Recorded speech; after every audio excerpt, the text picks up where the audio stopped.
Assalamualaikum warahmatullahi wabarakatuh.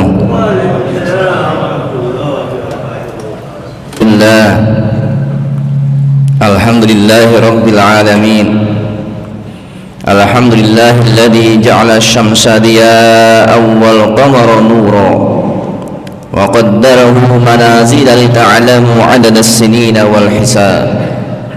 Asyhadu an la ilaha illallah wahdahu la syarika lah al-malikul haqqul mubin wa asyhadu anna muhammadan 'abduhu wa rasuluhu la nabiyya ba'dah arsalahu bil kitabil mubin hudan lin-nasi wa bayyinatin minal huda wal furqan. Allahumma salli ala Muhammad wa ala ali Muhammad kama sallaita ala Ibrahim wa ala ali Ibrahim wa barik ala Muhammad wa ala ali Muhammad kama barakta ala Ibrahim wa ala ali Ibrahim fil alamin innaka Hamidum Majid. Qala Allah azza wa jalla fi kitabihil karim, a'udzu billahi minasy syaithanir rajim. Laqad kana lakum fi rasulillahi uswatun hasanatun liman kana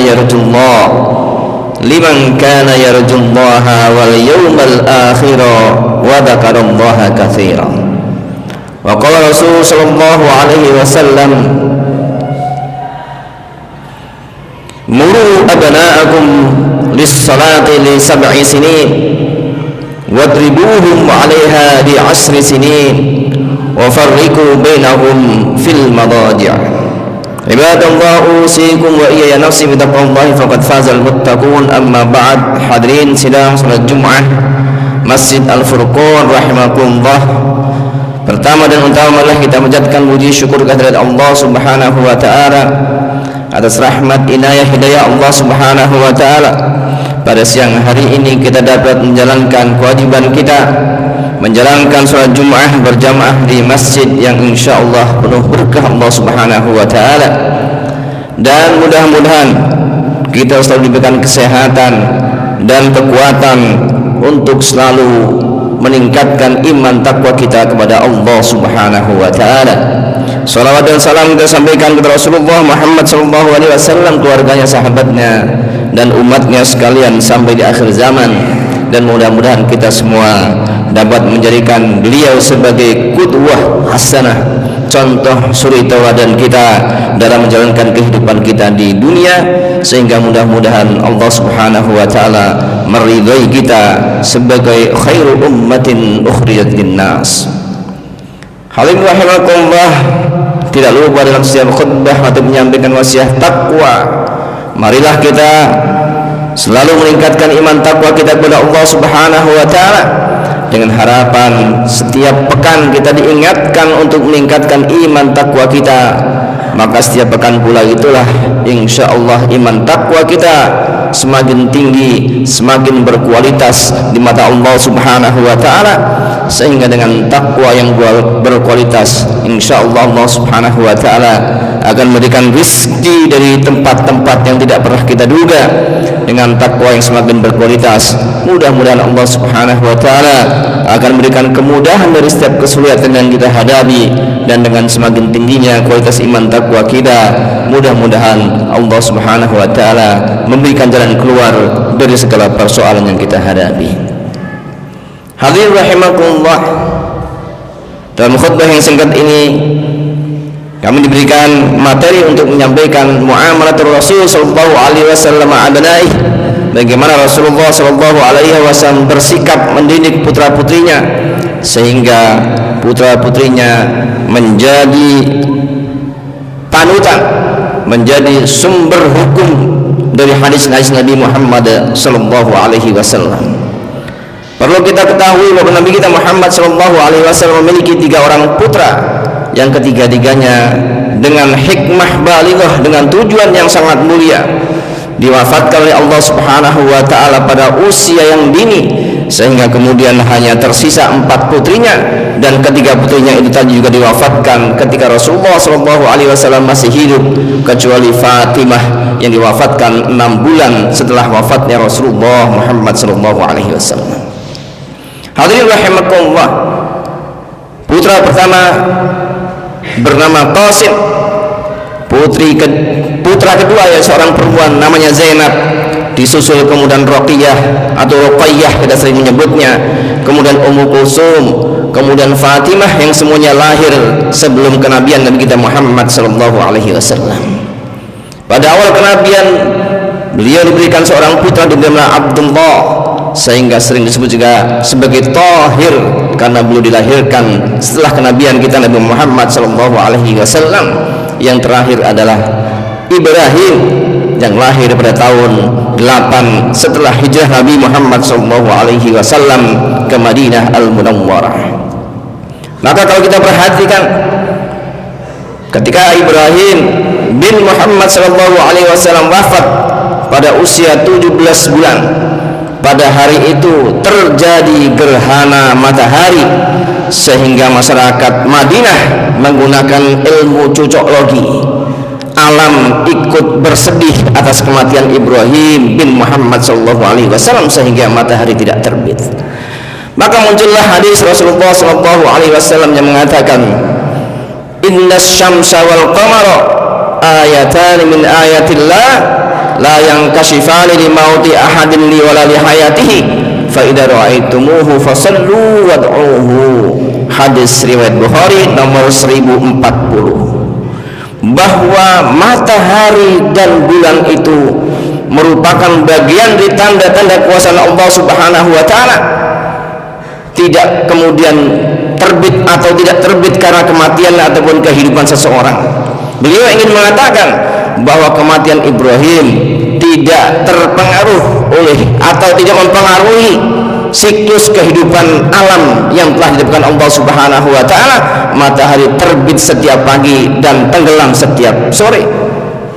Bahwa kejadian itu adalah sunnatullah dan salah satu dari ayat-ayat Allah Subhanahu wa taala, yang dari itulah kemudian kita diajarkan untuk melaksanakan sholat gerhana. Maka walaupun yang meninggal, yang wafat adalah putra seorang nabi, alam tidak ikut bersedih karena kematiannya. Maka kalau kemudian sekarang banyak cerita-cerita kematian seseorang, alam ikut bersedih, hujan ikut turun, angin bergelombang dan lain sebagainya, itulah ilmu-ilmu cocok lagi yang telah dicontohkan oleh Rasulullah SAW, bertentangan dengan akidah kita bahwa alam ini telah diciptakan oleh Allah Subhanahu wa taala sesuai dengan sunnah dan tugas kewajibannya berlaku sampai akhir zaman, tidak terpengaruh dengan kehidupan maupun kematian seseorang. Hadirin rahimakumullah, contoh lain adalah bahwa Rasulullah SAW, putrinya yang bernama Zainab, ketika Nabi SAW hijrah ke Madinah, suami dari Zainab ini Abul As belum masuk Islam, sehingga Zainab masih menemani suaminya di Makkah Al-Mukarramah. Sehingga ketika perang Badar tahun kedua Hijriah, Abul As ini menjadi bagian dari tentara Quraisy melawan mertuanya Nabi kita Muhammad sallallahu alaihi wasallam, yang atas takdir Allah Subhanahu wa taala Abul As ini kemudian menjadi tawanan umat Islam. Hadirin rahimakumullah, sebagai seorang istri Zainab radhiyallahu anha menemui abinya Nabi kita Muhammad sallallahu alaihi wasallam untuk menebus suaminya dengan membawa kalung yang merupakan hadiah pernikahan dari ibunya Khadijah Al-Kubra. Maka pada saat itu Rasulullah meneteskan air mata, kalungnya dikembalikan, Abul Asnya dibebaskan, dengan syarat Zainab setelah kepulangan ke Mekah dikembalikan lagi ke Madinah bersama Rasulullah sallallahu alaihi wasallam. Hadirin rahimakumullah, contoh lain, Ruqayyah ketika perang Badar menderita sakit, di mana suaminya Utsman bin Affan tidak diizinkan oleh Rasulullah sallallahu alaihi wasallam untuk mengikuti perang Badar. Dia ditugaskan untuk menunggui istrinya Ruqayyah binti Muhammad sallallahu alaihi wasallam yang terbaring sakit, sehingga Utsman inilah salah satu sahabat yang bukan ahli Badar karena tidak ikut terlibat dalam perang Badar, yang kemudian sesuai dengan takdir Allah Subhanahu wa taala Sayyidah Ruqayyah ini wafat sebelum kaum muslimin pulang dari perang Badar. Maka dari ketiga contoh tadi Rasulullah SAW memberikan perhatian dan kasih sayang kepada putra-putrinya sesuai dengan tugas, hak dan tanggung jawabnya, sehingga putra-putrinya menjadi orang-orang yang soleh dan solehah. Walaupun kemudian karena putra-putranya atas takdir Allah Subhanahu wa ta'ala diwafatkan ketika masih kecil, agar tidak jadi perebutan kekuasaan atau pewarisan kenabian dan kepemimpinan setelah wafatnya Nabi kita Muhammad sallallahu alaihi wasallam. Bapak hadirin rahimakumullah, kalau kemudian hadirin jamaah rahimakumullah menelusuri hadis-hadis Nabi sallallahu alaihi wasallam tentang bagaimana bermuamalah dengan putra-putranya, lebih sering mendapatkan muamalah beliau bersama kedua cucu beliau Hasan dan Husain radhiyallahu anhuma. Maka hadirin rahimakumullah, dalam khutbah yang sangat singkat ini perkenankan saya menyampaikan 4 hal saja bagaimana Rasulullah SAW mendidik putra-putrinya dalam mengarungi kehidupan yang akan dijalani oleh para putri-putrinya tersebut. Yang pertama, Rasulullah SAW sering sekali menunjukkan kasih sayang kepada putra-putrinya dengan mencium anak-anaknya. Sudah menjadi tradisi orang Arab bahwa bayi itu tidak disusui oleh ibunya sendiri. Maka pun begitu ketika Ibrahim bin Muhammad SAW dilahirkan, dia disusukan dan menjadi rebutan kaum muslimin Madinah untuk menyusui Ibrahim.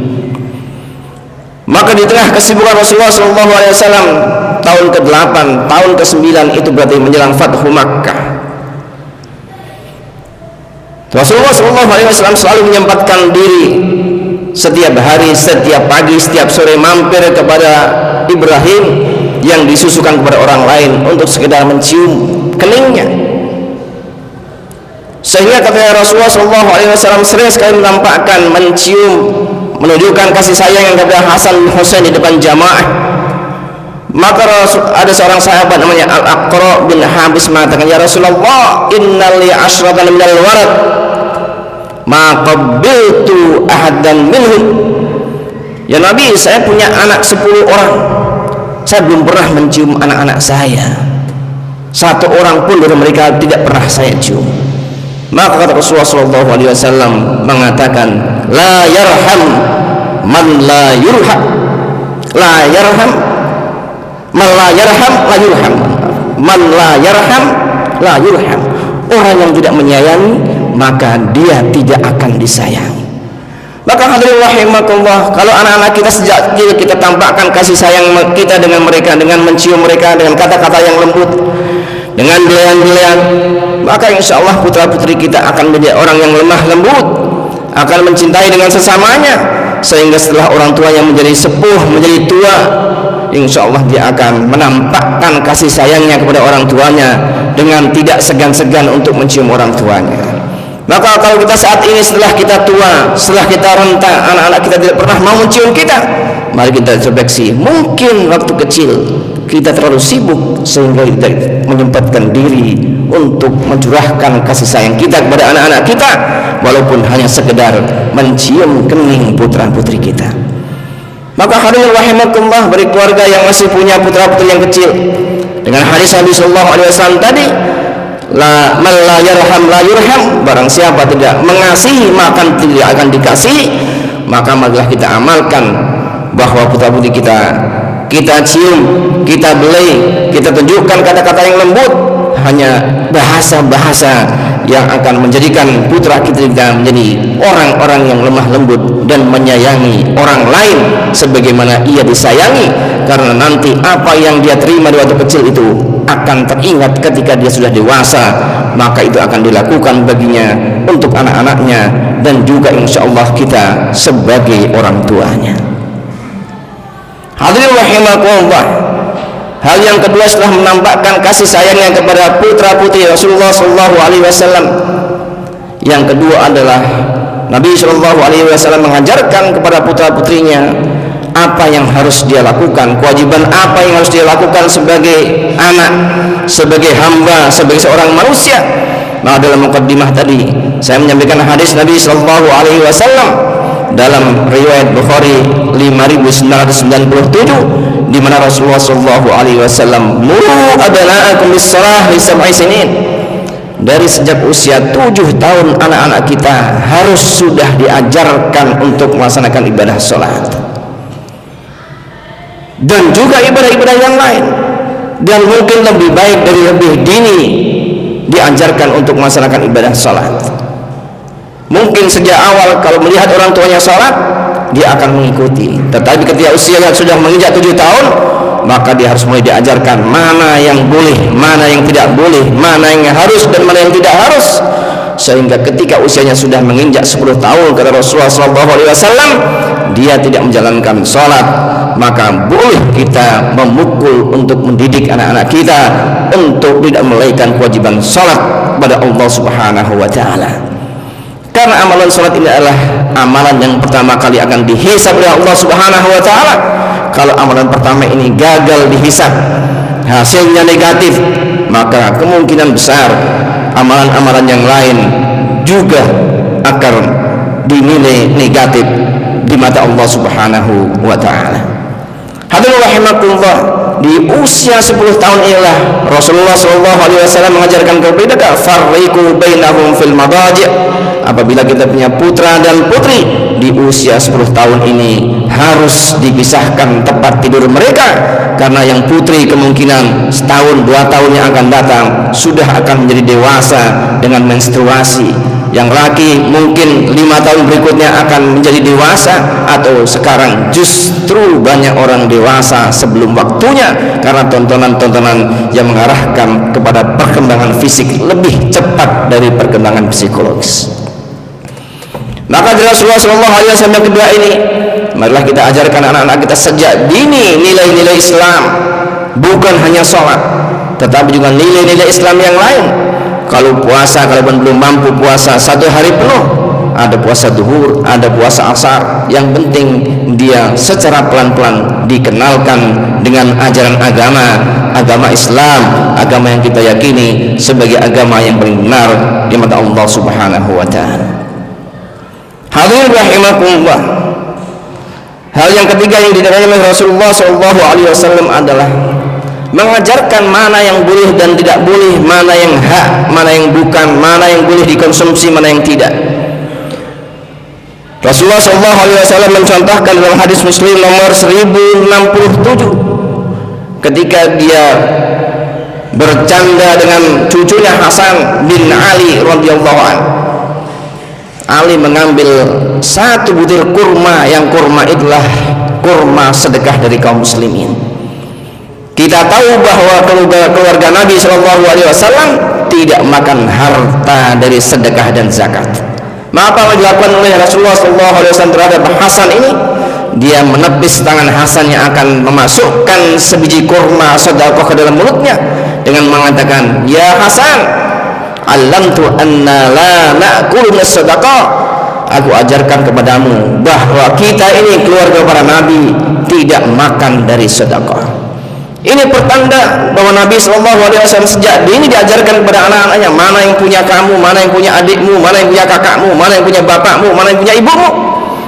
Sehingga kemudian di kemudian hari ketika dia berinteraksi dengan orang lain di sekolah, dia tahu ini punya temannya tidak boleh diganggu, ini punya si A nggak boleh diambil, ini begitu.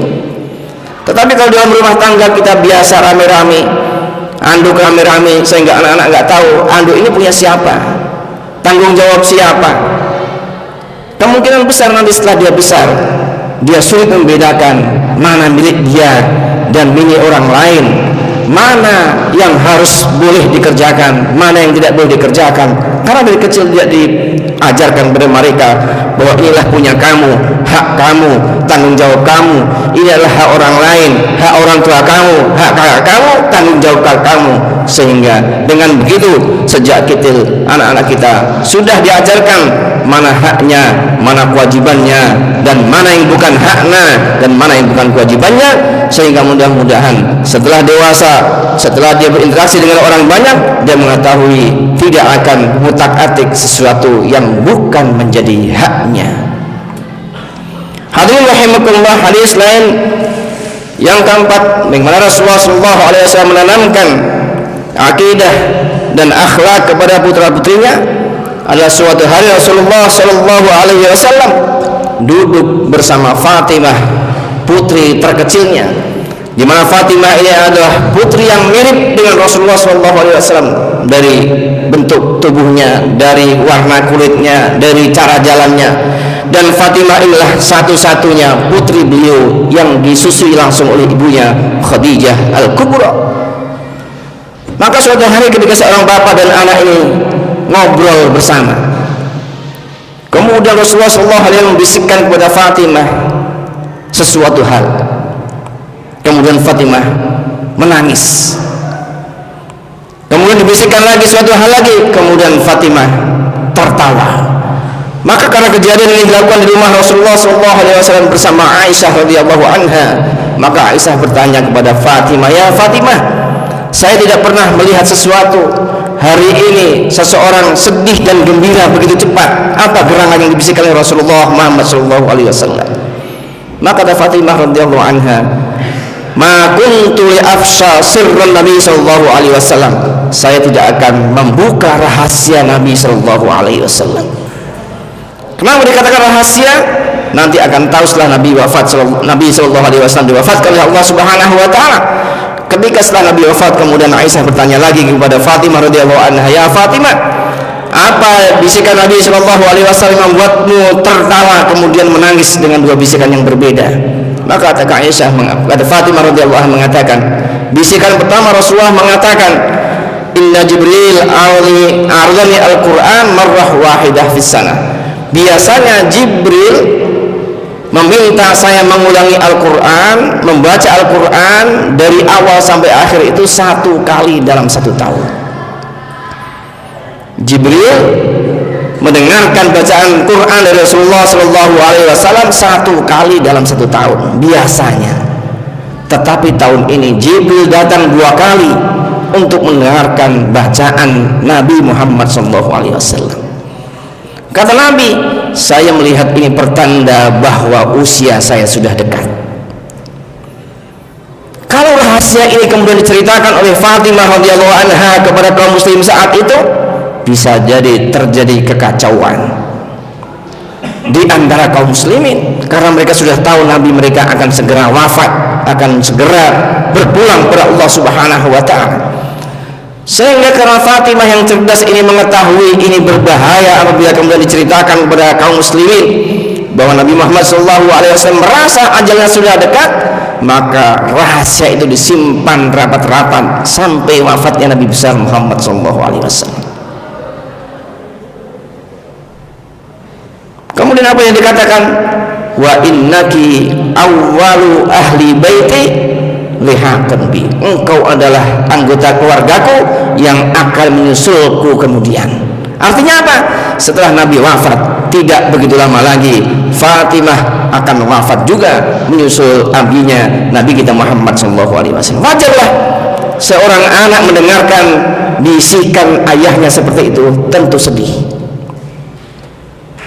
Maka hadirin rahimakumullah, setelah bersedih kemudian Rasulullah membisikkan yang lain, "Ya Fatimah, apa engkau tidak bangga kalau engkau kemudian menjadi sayyidah nisa'ul mu'minin fil jannah? Engkau akan menjadi penghulu kaum muslimat di surga Allah Subhanahu wa taala. Maka kematianku yang akan disusul dengan kematianmu, janganlah engkau bersedih, karena kita akan bertemu dan engkau akan menjadi penghulu wanita surga di sisi Allah Subhanahu wa taala." Maka kemudian Fatimah tersenyum, tertawa, nangis dan tertawa dalam waktu yang singkat karena mendengar kabar dari Rasulullah SAW. Inilah salah satu ciri petunjuk bukti nubuah kita Nabi Muhammad SAW, karena setelah 6 bulan wafatnya Nabi kita Muhammad SAW, kemudian Fatimah Az-Zahra mengikuti atau menyusul abinya Nabi Muhammad SAW berpulang ke hadirat Allah Subhanahu wa taala. Maka hadirin rahimakumullah, dengan khutbah yang singkat ini 4 pelajaran yang dapat kita ambil. Pertama adalah marilah kita menunjukkan kasih sayang kita kepada anak-anak kita. Mungkin salah satu mencium itu hanya salah satu cara untuk menunjukkan kasih sayangnya. Mungkin kita punya cara-cara yang lain. Silahkan sesuai dengan adat istiadat kita masing-masing. Apa bahasa apa, pekerjaan apa, perlakuan apa yang dapat dimaknai oleh putra-putri kita bahwa kita sebagai orang tua sangat menyayangi dan mencintai mereka, sehingga tertanam dalam hati mereka cinta dan kasih sayang. Dan mudah-mudahan setelah kita dewasa, kita tua, anak-anak kita tidak segan-segan untuk mencurahkan kasih sayangnya, salah satunya dengan tidak keberatan mencium kita, terutama saat ajal mendekati kita. Yang kedua, marilah kita ajarkan anak kita tentang kewajiban agama yang dicontohkan Nabi SAW tadi dengan sholat, dan dipisahkan tempat tidurnya ketika menjelang dewasa. Tantangannya adalah bagaimana kalau rumah kita ini tidak mencukupi untuk memisahkan kedua putra putri yang berbeda. Itulah nanti kita sampaikan pada kesempatan yang lain. Kemudian yang tiga adalah bagaimana kita mengajarkan anak kita apa yang harus disampaikan kepada orang lain, apa yang perlu dijaga, sehingga tidak semua apa yang disampaikan orang tua itu disampaikan kepada orang lain, sehingga keluarga itu tidak punya rahasia lagi di mata orang lain. Yang keempat adalah bagaimana kita mengajarkan anak-anak kita mana menjadi hak mereka, mana yang bukan hak mereka, sehingga mudah-mudahan setelah dewasa nanti tertanam dalam benak mereka hal-hal yang baik, mana yang perlu dilakukan, mana yang tidak boleh dilakukan, mana yang jadi hak mereka, mana yang bukan jadi hak mereka, sehingga mudah-mudahan mereka dapat bergaul, dapat berinteraksi, dapat bermasyarakat sesuai nilai-nilai yang telah kita sepakati dan kita yakini berdasarkan Al-Quranul Karim dan sunnah Nabi kita Muhammad SAW. Mudah-mudahan khutbah yang singkat ini mengingatkan kita untuk selalu menjaga putra-putri keluarga kita agar mereka semua adalah menjadi ahlu baitina. Barakallahu wa lakum fil Qur'anil azim wa nafa'ani wa iyyakum bima fihi minal ayati wa dzikril hakim wa taqabbala minni wa minkum tilawatahu wastaghfiruhu innahu huwal ghafurur rahim.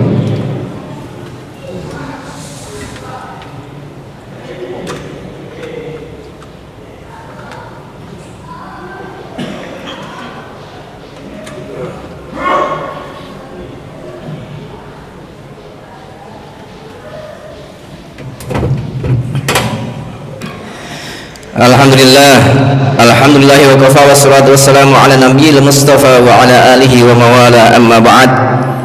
Ibadallah, usikum wa iya nafsi bitaqwallahi faqad fazal muttaqun. Innallaha wa malaikatahu yusalluna ala nabi ya ayyuhalladzina amanu sallu alaihi wa sallimu taslima. Allahumma salli wa sallim wa barik ala habibina wa syafi'ina wa qurrati a'yunina wa maulana Muhammadin wa ala alihi wa ashabihi ajma'in wa alaina ma'ahum birahmatika ya arhamar rahimin. Allahumma ighfir lil mu'minina wal mu'minat wal muslimina wal muslimat al ahya'i minhum wal amwat innaka sami'un qaribun mujibu da'wati qadiyal hajat. Allahumma aslih lana dinana alladhi huwa ismatu amrina wa aslih lana dunyana allati fiha ma'ashuna wa aslih lana akhiratana allati ilaiha ma'aduna. Allahumma ij'al hayata ziyadatan lana min kulli khair waj'al al-mauta rahatan lana min kulli syarr. Rabbana zalamna anfusana wa illam taghfir lana wa tarhamna lanakunanna minal khasirin. Allahumma ij'alna wa auladana wa usratina wa ahlina min ahli al-Qur'an wa ahli khair. Allahumma ij'alna wa auladana wa abnaina wa ahlina wa usratina min ahli al-Qur'an wa ahli khair. Allahumma ja'alna wa auladana wa abna'ana wa azwajana wa asiratana wa ahlina min ahli khair. Rabbana atina min ladunka rahmah wa hayyi lana min amrina rasyada. Rabbana atina fid dunya hasanah wa fil akhirati hasanah wa qina adzabannar. Ibadallah, innallaha ya'muru bil 'adli wal ihsan wa ita'i dzil qurba wa yanha 'anil fahsya'i wal munkari wal baghi ya'idukum la'allakum tadhakkarun. Fadhkurullaha yadhkurkum washkuruhu 'ala ni'amihi yazidkum wa dzikrullahi akbar wa aqimus salah. Assalamu alaikum warahmatullahi wabarakatuh.